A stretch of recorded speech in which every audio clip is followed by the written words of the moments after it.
మక్కాలో ముస్లింలు నమస్కరించేది శివలింగం అని, అది అత్యంత పవర్ఫుల్ ఆత్మలింగం అని కొందరు వాదిస్తుంటారు. ఈ వాదనలపై లోతైన విశ్లేషణ అవసరం.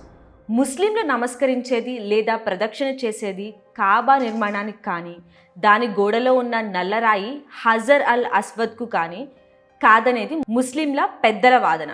ముస్లింల ఆచారాల ప్రకారం వారు తమ ప్రార్థనల దిశగా కిబ్లాగా కాబాను ఉపయోగిస్తారు. కాబట్టి వారు శివలింగాన్ని ఆరాధిస్తున్నారనే వాదన ఇస్లామిక్ ఆచారాలకు పూర్తిగా విరుద్ధం.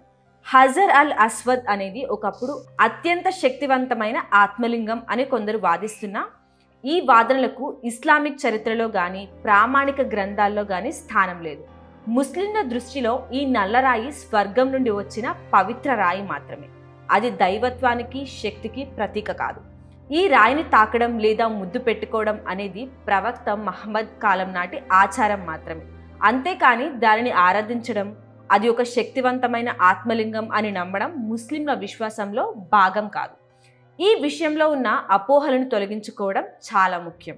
ఈ వాదనలకు మద్దతుగా రావణాసురుడి చెల్లెలు శూర్పణఖ కారణంగా ఆమెకు ఎవరో ఒక దైవం మక్కాలోకి మహిళలను అడుగు పెట్టనివ్వకుండా శాపం పెట్టారనే ప్రచారం ఒకటి ఉంది.